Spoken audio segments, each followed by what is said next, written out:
करते हैं आज हिंदी का पहला चैप्टर और आज से कंटिन्यू रहेगा। तो आप लोग रिवीजन करने के लिए जल्दी से जल्दी जुड़ जाइएगा और चैनल को सब्सक्राइब कर लीजिएगा। आगे भी जितना भी हम लोग करेंगे सब्जेक्ट वाइज रिवीजन तो आपको वीडियो मिलता रहेगा।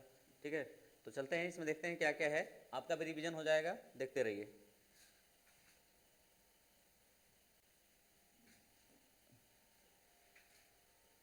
देखिए फर्स्ट क्वेश्चन क्या है। फर्स्ट क्वेश्चन है श्रम विभाजन और जाति प्रथा के लेखक कौन हैं।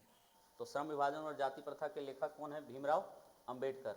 इसने क्या लिखा है? इसने लिखा है विष के दांत। विष के दांत लिखा है किसने? सॉरी, रामविलास शर्मा ने परंपरा का मूल्यांकन लिखा है। परंपरा का मूल्यांकन लिखा है। ठीक है, हमको नलिन मिलोचन शर्मा लग गया इसलिए रामविलास शर्मा है। तो रामविलास शर्मा का है परंपरा का मूल्यांकन। ठीक है, गुणाकर मूले का रचना है नागरी लिपि। याद होगा, आप लोग पढ़े होंगे, नागरी लिपि इसकी रचना है। और हजारी प्रसाद द्विवेदी का रचना है नाखून क्यों बढ़ते हैं।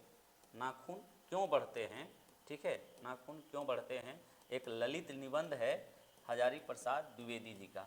ठीक है, नाखून क्यों बढ़ते हैं। ठीक है, तो यहाँ पर राइट आंसर हमारा क्या हो जाएगा? भीमराव अंबेडकर। यही भीमराव अंबेडकर जो है, आगे इसके बारे में फिर देखेंगे। यहाँ देखिए, बाबा साहेब भीमराव अंबेडकर का जन्म कब हुआ था।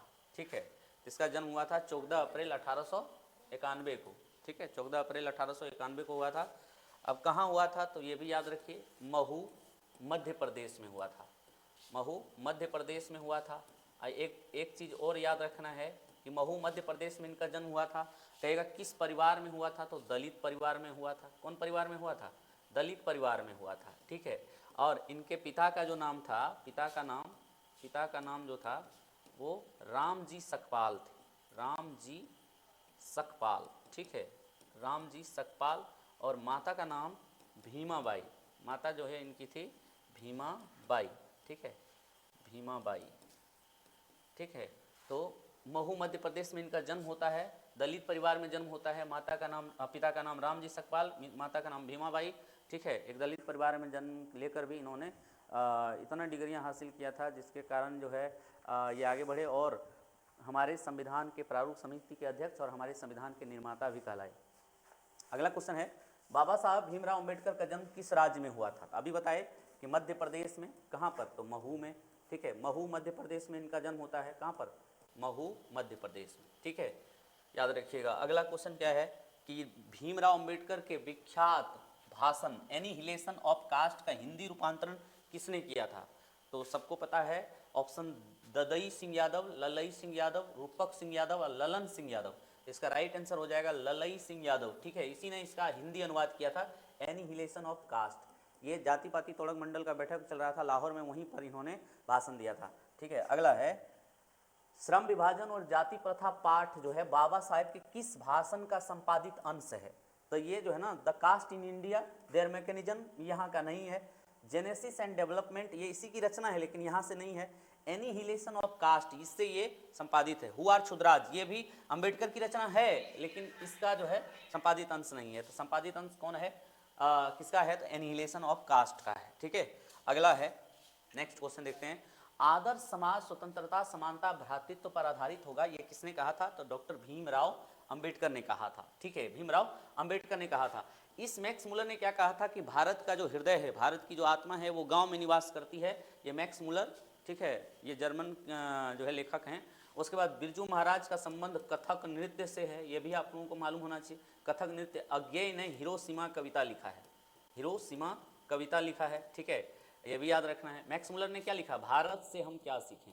भारत से हम क्या सीखें, ये लिखा है किसने? मैक्स मुलर ने। ठीक है, जर्मनी में इनका जन्म होता है। फ्रेडरिक मैक्स मुलर जो है इनका पूरा नाम होता है। विल्हेम मुलर इनके पिता का नाम होता है। ठीक है, अगला क्वेश्चन देखते हैं तो क्या है, आधुनिक सभ्य समाज श्रम विभाजन को आवश्यक क्यों मानता है। आधुनिक सभ्य समाज कार्य कुशलता के लिए आवश्यक मानता है, भाईचारे के लिए आवश्यक मानता है, रूढ़िवादिता के लिए आवश्यक मानता है, इनमें से कोई नहीं। तो यहाँ पर जो हमारा राइट आंसर हो जाएगा कार्य कुशलता के लिए आवश्यक मानता है। ठीक है, क्या हो जाएगा? कार्य कुशलता के लिए। नेक्स्ट, अगर हम देखेंगे भारत में बेरोजगारी का मुख्य कारण क्या है, तो भारत में सबसे बड़ा कारण है बेरोजगारी का, वो है हमारा जाति प्रथा। ठीक है, जाति प्रथा ही भारत में बेरोजगारी का प्रमुख और प्रत्यक्ष कारण है। ये अपने निबंध में भीमराव अंबेडकर ने कहा था। दहेज प्रथा, ये नहीं है, अशिक्षा ये भी नहीं है, अशिक्षा, उसके बाद भ्रष्टाचार। जाति प्रथा जो है ये बेरोजगारी का मुख्य कारण है। अगला है बुद्धा एंड हिज धम्मा के लेखक कौन है? तो इसके भी लेखक कौन है? भीमराव अंबेडकर हैं। फिर से अगर देखेंगे तो नलिन बिलोचन शर्मा ने एक पाठ लिखा है जिसका नाम है 20 के दांत। क्या लिखा है? 20 के दांत, ठीक है, 20 के दांत लिखा है। गुणाकर मूल्य ने वही बताया, नागरी लिपि लिखा है, नागरी लिपि लिखा है। और बिरजू महाराज एक कथक नृत्य थे, इनका संबंध जो है लखनऊ घराने से होता है, और लखनऊ घराने के 7वीं पीढ़ी के कलाकार होते हैं कौन? बिरजू महाराज, ठीक है। अगला है भाईचारे का दूसरा नाम क्या है? तो भाईचारे का दूसरा नाम, भाईचारा होता किस में है? तो लोकतंत्र में ही होता है, ठीक है, लेकिन इसका एक और अन्य नाम है सहयोग भी होता है, ठीक है, भाईचारा का अन्य नाम। अगला है the caste in India. The caste in India किसके द्वारा लिखा गया है? तो the caste in India Bhimrao Ambedkar के द्वारा ही लिखा गया है, ठीक है। अब थोड़ा सा याद करिए, ये इसने क्या लिखा था? इसने लिखा था नाखून क्यों बढ़ते हैं, ललित निबंध था ये, नाखून क्यों बढ़ते हैं, क्यों बढ़ते हैं, ये क्या है? ललित निबंध है। ये लिखा किसने है? हजारी प्रसाद द्विवेदी ने लिखा है। अगर अमरकांत की बात करें तो इसने बहादुर नाम का कहानी एक लिखा है, बहादुर नाम का एक क्या लिखा है? कहानी। मैक्स मुलर ने वही लिखा है, भारत से हम क्या सीखें, ठीक है। नेक्स्ट अगर देखें क्या है क्वेश्चन, बाबा साहेब भीमराव अंबेडकर